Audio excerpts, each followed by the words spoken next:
for joining me today. This is Dr. Lawrence Taub. I will be giving a presentation I've called Incident Response Readiness, What to Do Before the Incident. Thanks for joining me. So a little bit about myself before I get started. Over 15 years of total security experience. I have a software engineering background, formerly through university education. I've got my PhD in information security. I've had a lot of security positions. I've kind of run the gamut, if you will. Penetration testing, software security, incident response, threat intel, security architecture, security engineering, for a variety of different industries and different types of customers. In addition, I've also taught. I've taught at Florida Institute of Technology and Georgia Tech, various different courses, master's courses, boot camps, something I really enjoy doing. Currently, I am titled as a Director of Threat Management and Security Incident Response. It's an area where I've gotten to do a lot of hands-on experience with the topics that we're going to talk about today. So before we jump in, just some bigger picture context. Then I'm going to try and order this a bit logically in the flow of the timeline, if you will. So before the incident, during the incident, after the incident, and then just kind of circle back in preparation or routine exercises that you could be doing regularly and throughout the time. So let me first start off with a caution for you. The material in this presentation may not be applicable for every organization, so you may want to tailor this as appropriate for yours. And my point here is not that this is bad information or I'm setting you up to fail or anything like that. Just not all organizations are the same. Not all organizations have the same structure. Not all organizations have the same legal obligations or regulatory frameworks. Be intelligent as you take this information, tailor it, apply it to your organization, think about it. My goal here is not to give you a guidebook on how to do your job, but really to get you thinking and have you thinking about what you would do as you do your job. So that's really just my one big caution here, or disclaimer, if you will. So I wanted to start off with some bigger picture context. Hopefully this picture is familiar. It's very simple. It's one of my most favorite pictures though. You'll see in the bottom, I've given the sourcing of it. It's figure 3.1 from the NIST Special Publication 861, titled The Computer Security Incident Handling Guide. It's essentially the life cycle of an incident. And you'll see it's got a lot of arrows and it's very deliberately a cycle, if you will. You're never getting out of this. And that's very realistic, very applicable and appropriate for incident response, right? You've got preparation, which leads to detection and analysis. Once there's something detected and understood, then you have containment, eradication, and recovery. And then you have some post-incident activity. But during that containment and eradication recovery, you may find out that there's more, or you didn't get everything. And so you've got that arrow going back to the left there, going back to detection and analysis where you understand it, and then contain it again. And then in that post-incident activity, you feed that back into the preparation. I really enjoy this very simple life cycle picture because I think it really does capture the cyclical nature of incident response. Today, in this talk, we're going to focus on the two endpoints, less on the middle. I think that there's a lot of good content in that middle, in detection, analysis, how to perform incident response and incident detection activities. So we're going to spend a lot of time talking about the preparation and the post-incident activity. Just going back, I know I titled this before the incident and post-incident activity is after the incident, but with that arrow, I feel like I can hand wave my way into keeping it still an accurate title. So another caveat, my goal today is not talking about tools. There are so many good tools out there. There's vendors that will offer you all sorts of solutions, some great products out there in the vendor market. In the open source and free tool market, there's great products as well. There's so much out there. I'm not interested in saying this one is the one you should use or this is the best tool. Just like I said, this presentation should be tailored to fit your organization. There's a lot of tailoring to find what fits best for you, because what fits best for one organization may not fit best for another. So we're not going to get into the specifics of which tool is better or which tool you should use for this particular scenario. That's an exercise left to you to understand the market, understand the availability of tools, and figure out what works best for you and what makes sense for your situation. So instead, what we're going to be focusing on is non-technical tasks. And I guess that's a bit of a vague phrase. So what do I mean there by non-technical tasks? I'm talking about things that are not necessarily the investigation, the detection, the analysis, the containment, mitigation. It's a lot of things that someone with a light technical background or a non-technical background can perform to support their incident response readiness. These are going to be things that an incident responder or a highly technical person could do still. If you've got an active incident response team and they're between incidents, these are tasks that they definitely should be doing, or at least thinking about and tailoring to their organization and doing something similar. These are tasks that an incident handler or a project manager, these are things that anyone can do to improve their incident response program without an incident present and without a deep technical background. This doesn't need to be something that someone goes to a training course. So these are, it sounds a little clickbaity, doesn't it? But these are things that anyone can do to make it better. And it's not really going to cost you much, just some effort and some time and some thought. So that's really where we're going to focus on this talk. So now, without any further ado, I've kind of set the context. I've given you a bit of perspective on what I want to talk about. Let's actually get into talking about it, right? Some of the real meat of the presentation. So this is the before the incident section. All right, the first step, and this one is possibly even the most very important one, is your planning. You need that incident response plan. So that incident response plan should be something that your organization has created, reviewed, accepted, and adopted. Incident response plan should talk about the entire life cycle.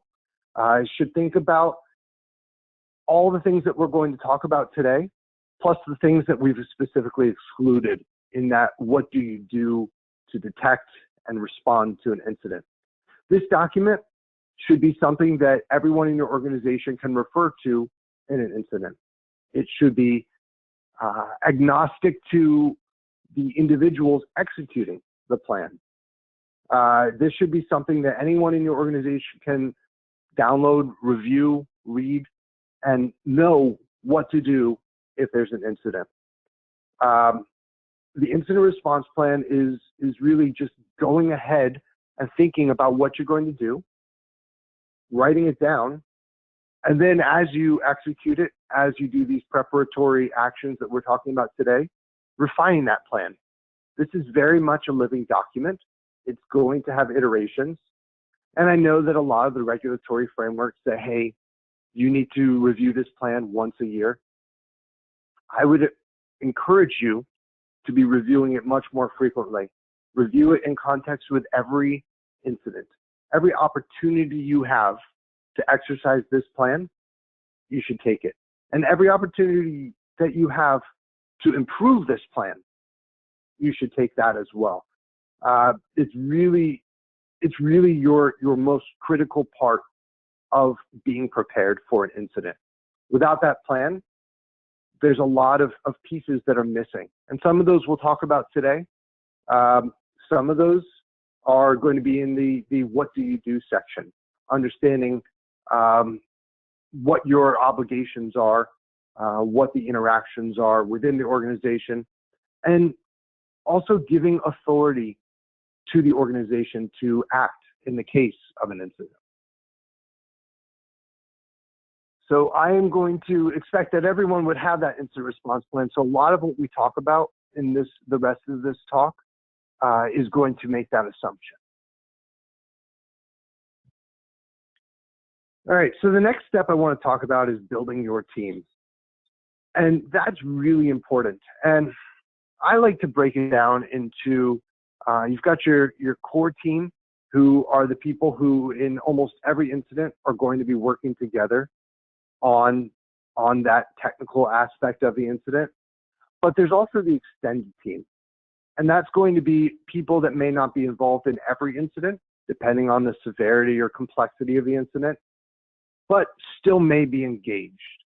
And just kind of naming some teams and probably missing some. Your core team, your core incident response team is going to have perhaps some sort of incident handler, someone to facilitate the incident response process. It's going to have the technical investigators, and that may be one person if it's not a very complex incident. That may be several people who are all working together to understand data, understand systems, understand logs. You can quickly find yourself in a scenario where the log data is overwhelming and you need to essentially stand up a full team of people to analyze various different systems and various different logs. So knowing how that authority flows within the incident response team, understanding that, hey, we have a higher tier person who is going to direct the lower tier staff to perform specific actions and hold them accountable. You may have outside technical resources. That may be third parties that you've contracted, so an incident response firm that you have either on retainer or on demand in some form that you bring in, and you need their support to complete the investigation. You may have outside teams within your organization. For example, you may need an application development team, or you may need a network engineering team to support you. You may need architecture teams to help you understand something about what's going on or how it was built within your organization. There's lots of teams that may support your investigation directly, and then that extended team as well.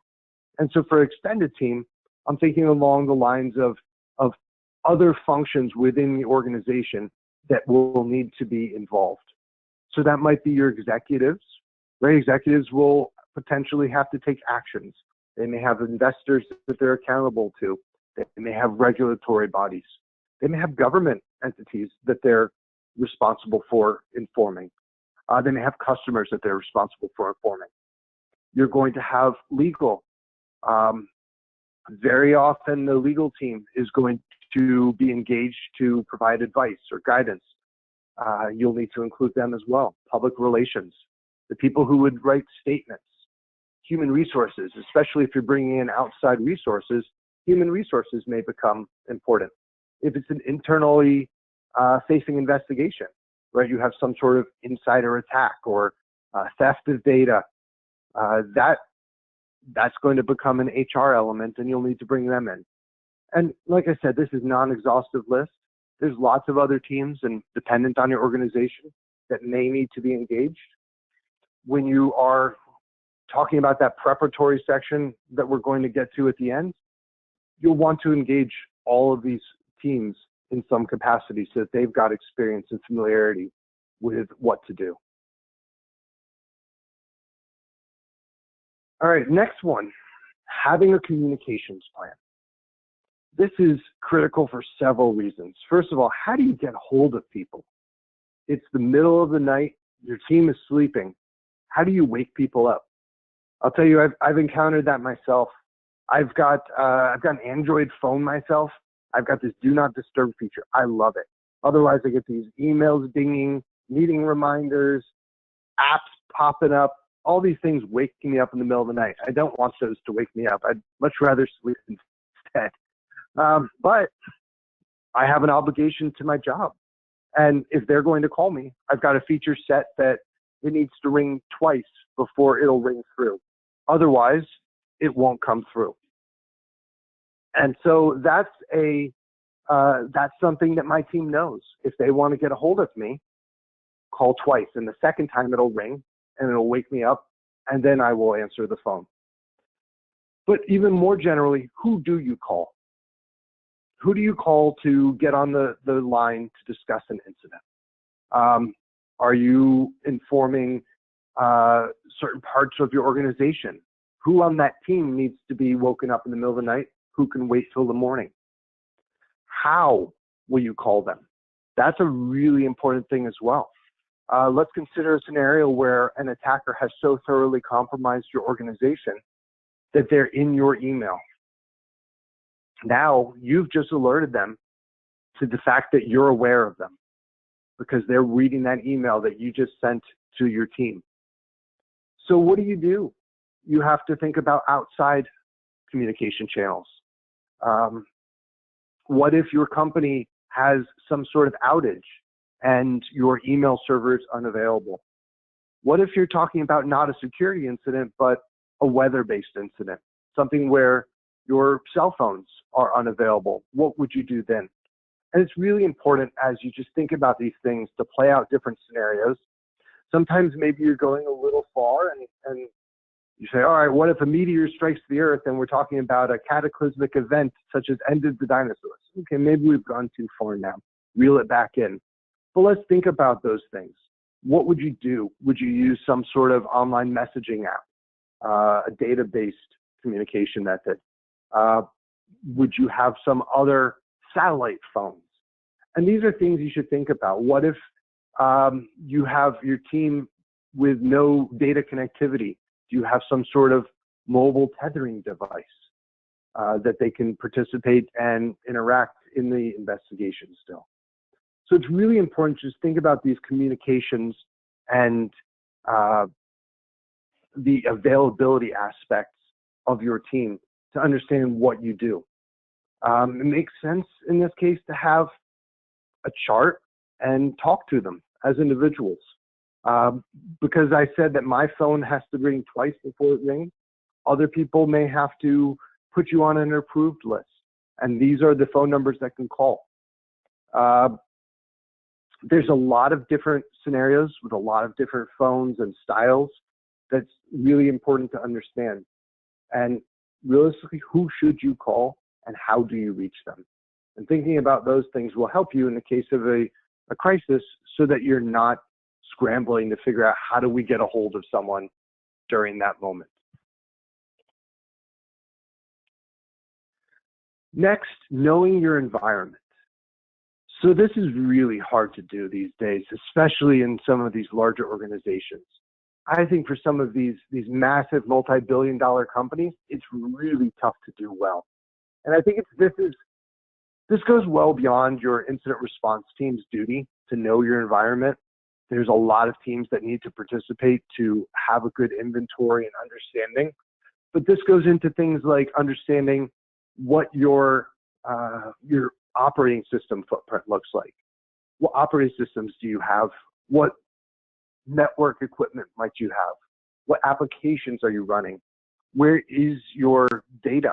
Where are your systems? Are you in clouds? All of these different aspects that help you to understand what's going on. Do you have segmentation in place? Do you have logs going out to another server off-site? Do you have various different centralized log servers? What does your environment look like? And this isn't necessarily making changes, though changes might result from you understanding it better. This is just learning it and understanding it and knowing what physical assets or digital assets that your organization has. And so once you have a good understanding of that, it'll really help you in that actual incident, because now you can narrow your scope. You can understand where things might be susceptible. Suppose that you're facing an adversary that focuses on a very specific application operating system combination, or they have a preferred application that they love to use to get into organizations. Well, knowing that allows you to start to narrow your search, find out what is their target or their likely path of entry, and use that information to zoom in and check on that path. Hey, did they get in through this specific VPN concentrator? We know they've done that in other organizations. Let's check there first. And that's a really important thing to know, because now you can say, well, we don't have that. And this is one of those dangers of what you'll hear called shadow IT sometimes. That's when organizations find that their current processes are restrictive, and they go and stand up their own processes. So that might be going through some cloud-based technology where, hey, it's good enough, and I don't have to wait for someone to configure a server or install the operating system, figure out how the application works. Now instead, I can just pay some money every month, and now I've got it on the internet. Well, does the security team know? And maybe there's other parts of the security team that should be caring, but from the incident response team perspective today, we just need to know. We're not looking to punish you. We're not looking to say no. We just need to know so that we can assess it and understand it. And in the case of an incident, we know where to look should there be a problem there. So this one, knowing your environment, is just having an understanding of what's there throughout your organization, what's in use, where data is stored, where entry points are to your organization digitally. So changing it up to understanding your geography. And what do I mean by that? I'm not talking about how good are you at reading maps. I'm really talking about how good you know where your data is, where your systems are, where your organization operates. This is really relevant if you look at GDPR, right? All of a sudden, everyone needs to be looking at Europe. Do I have any Europeans affected by this incident? Do I have any European citizen data affected by this? And those questions can rapidly change your timeline, because now you've got a shorter timeline to understand. You've got very specific regulatory requirements on what you do with any of that data. And there's other countries, other states throughout the world who have similar or relevant regulations like that affecting data that need to be understood. You'll find that certain geographies will have some complexities in interacting with them, whether it's just time zone challenges, communication challenges, or just the government is engaged more heavily. After an incident, when you're interacting with a government, they may ask different questions. They may want to make an example out of you. Knowing that this is where your company operates will help you to vet your incident in the context of location, which is a very relevant thing to understanding what to do and how to do it, and what information might need to be stored for later as you're working through that incident.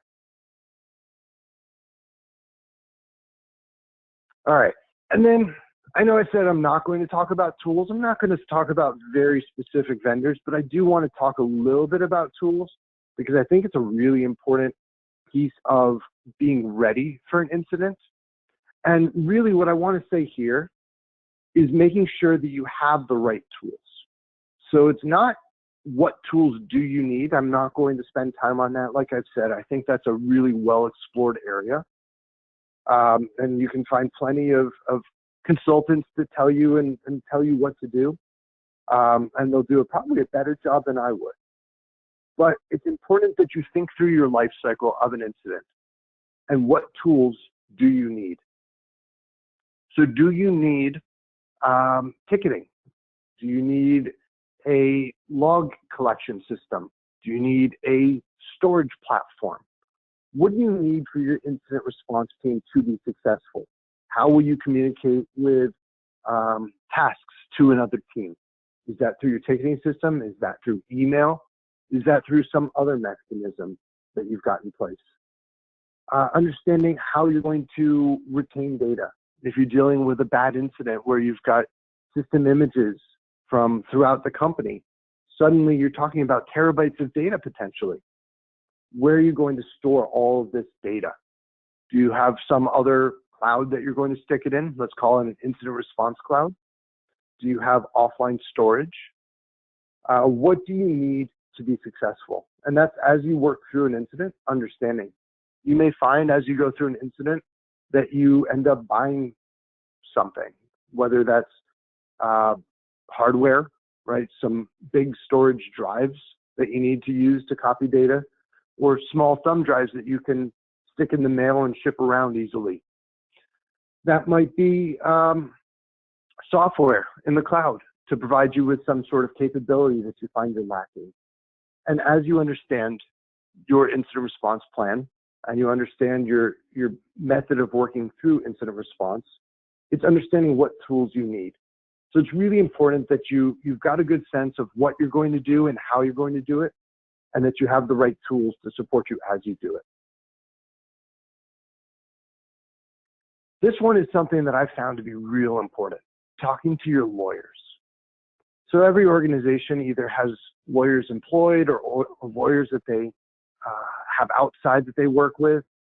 Talk to them before the incident. Understand what they want you to do. Are there certain markings that you should do on your data? Are there certain ways you should engage them? Are there certain communication methods you should use? Are there communication methods you should not use? The lawyers are going to think about things very differently from the technical staff. And that insight is really important to the business. And they're going to advise you, they're going to advise the business on what's best for the business. So I'm not a lawyer. I'm not going to speak on behalf of them, but I am going to advocate that everybody talk to their lawyers. They're really important to incident response, and understanding them ahead of time, building that relationship is really critical. All right, so during the incident, I've got this funny picture of a guy whose head is on fire, right? Hopefully that's not the case. Hopefully you guys have all listened to this presentation, thought about it. You've all done the preparation. Like I said, we're not going to spend a lot of time on this during the incident. We're really focusing on that before and after phase. So jumping ahead to the after and looking at what you do after an incident. So after an incident, you should hold a postmortem.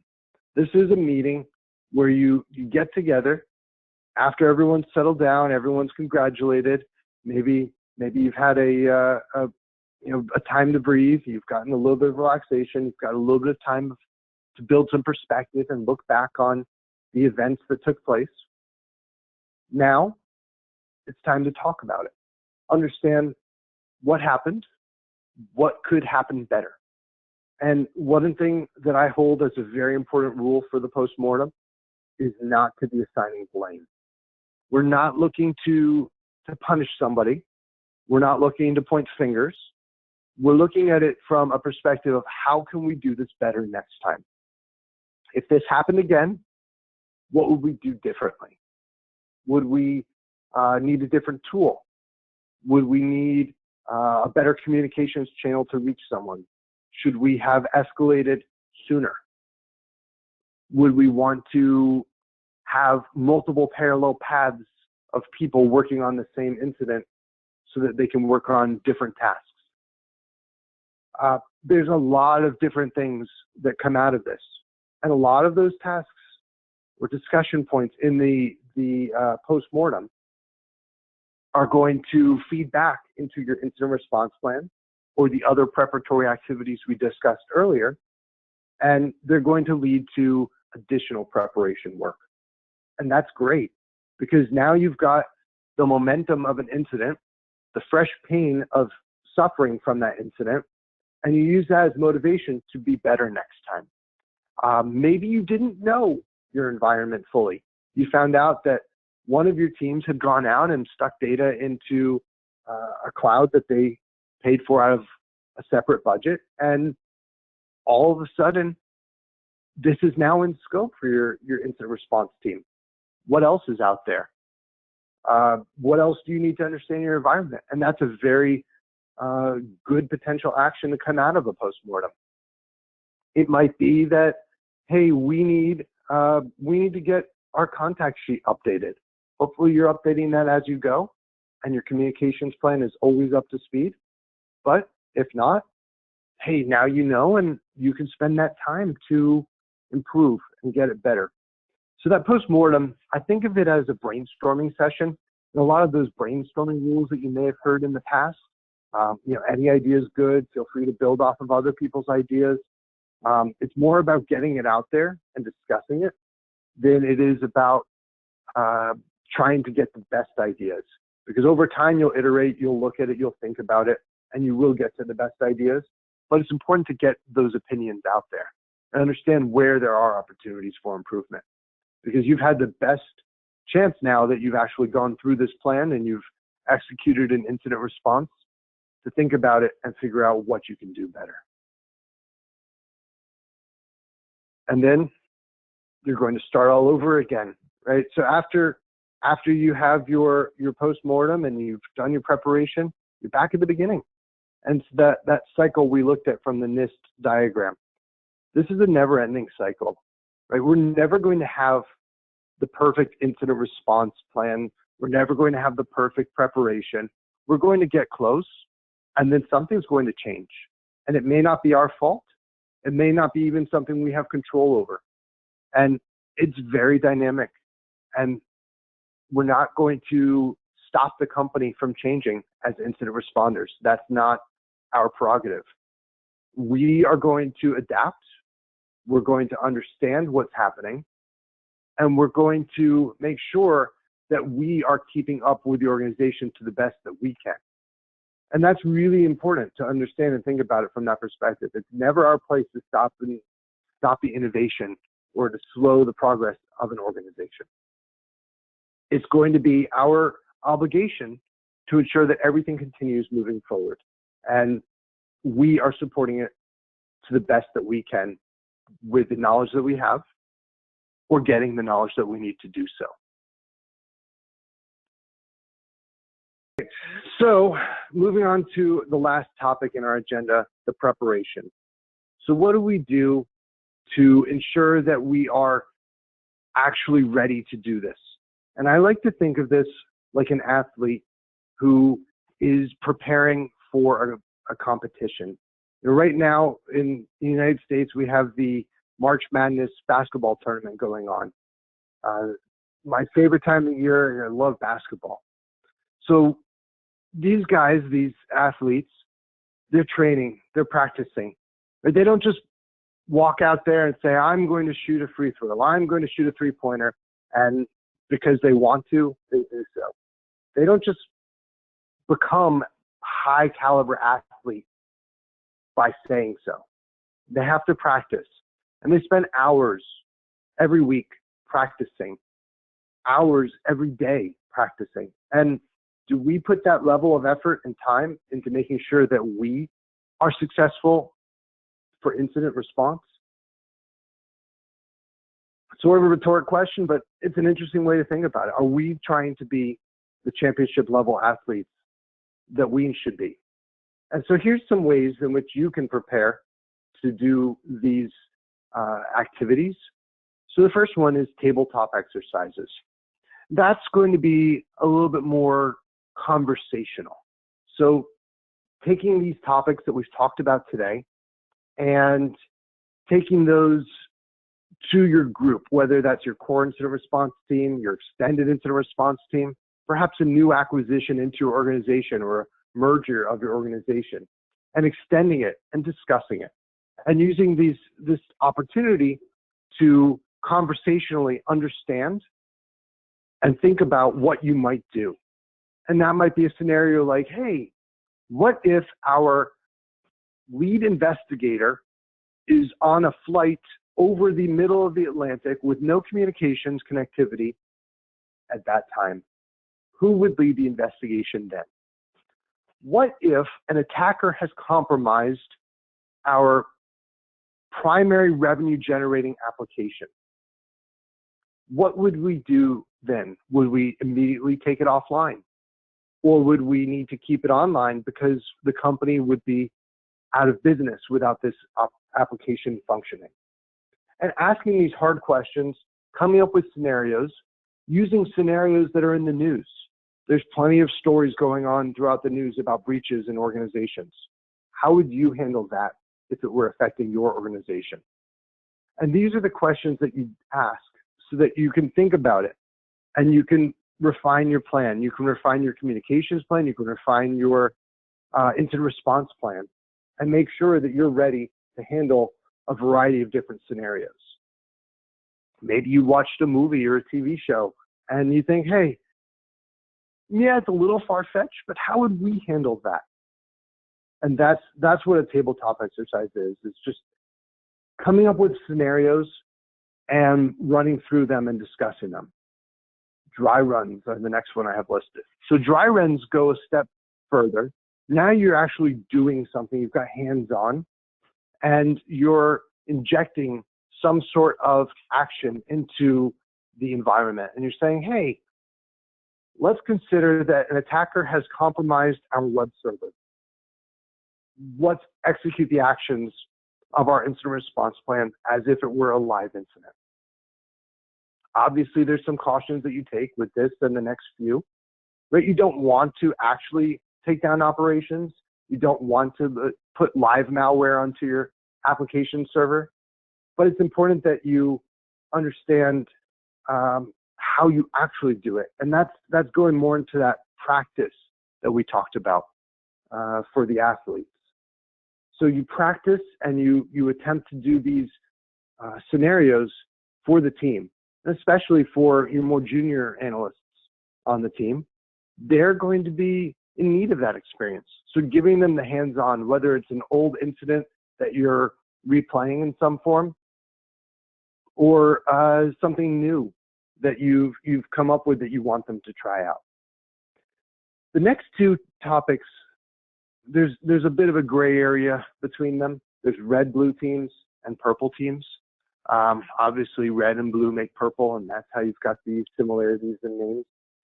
Red being the attackers, blue being the defenders, purple being a hybrid.